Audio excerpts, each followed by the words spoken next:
एक देवा पंडा जी का प्रसंग आता है, यहीं राजस्थान के ही थे।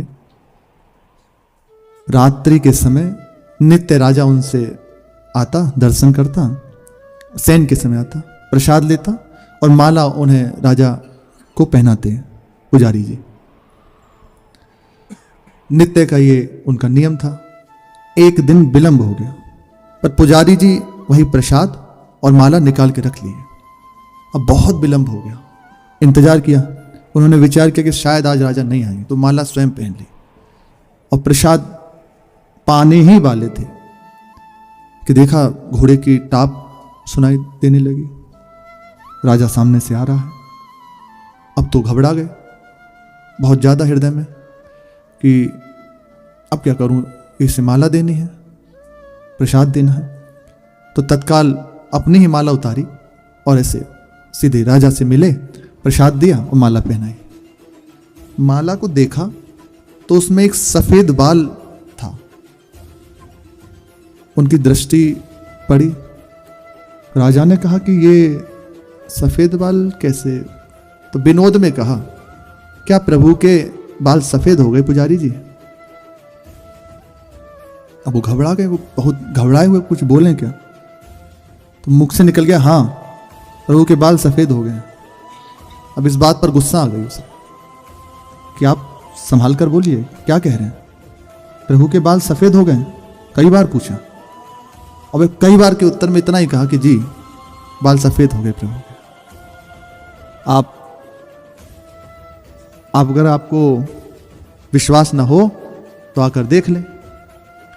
उन्होंने कहा कल प्रातकालीन मैं आऊंगा और स्वयं मंदिर मेरे सामने खोला जाए, मैं देखूंगा प्रभु के बाल वाकई में सफेद हो गए कि आप झूठ कह रहे हैं। राजा तो क्रोध में भर के चला गया। अब पुजारी जी की हालत खराब, रो रो के प्रभु से प्रार्थना करने लगे, प्रभु मैं जानता हूं मुझे कोई प्रीति नहीं है आपसे, मैं केवल अपने परिवार के पोषण के लिए, अपने पोषण के लिए आपकी सेवा करता हूं, पर अब मेरे जीवन की बात आ गई है, आप मेरे प्राण बचा लीजिए, नहीं तो राजा निश्चित मुझे प्राण दंड दे देगा, मुझे बचा लीजिए। बहुत रो रो के प्रार्थना करी, अति दीन होगा। श्री भगवान स्वप्न में आ गए। कहा तुम चिंता क्यों करते हो, हम तुम्हारे लिए बाल सफेद कर लेंगे। भगवान कह रहे हैं तुम निश्चिंत रहो, तुम्हारे लिए हम अपने बाल सफेद कर लेंगे। उन्हें लगा कि प्रभु कह रहे हैं विश्वास तो है, पर अभी पूर्ण विश्वास नहीं है हृदय में, हृदय वैसे ही। प्रातकालीन हुआ, राजा आया, मंदिर खोला गया, प्रवेश किया अंदर। जो ही पट हटाया तो बाल सफेद, पूरे बाल श्री ठाकुर जी के सफेद। ये भगवान करुणा सिंधु, भक्तों के लिए हर समय तैयार।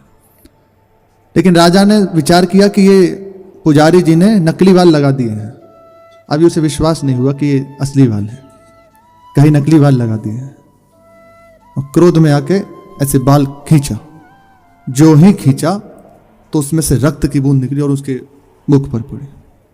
तत्काल बेहोश हो गया। तो बहुत हाहाकार हृदय में कि गलती हो गई। उनसे कहा कि मेरे प्रभु, मैं तो केवल अपनी उदर पूर्ति के लिए कर रहा था, लेकिन आप निहाल हो गए। तब से फिर सच्चे भक्त हो गए। मीरा जी कहती हैं ये सच्चे हैं, इन्हें अगर हम मूर्ति मानोगे तो मूर्ति ही रहेंगे, इन्हें दुलार प्यार करो, ये हैं, अनुभव में आ जाएंगे।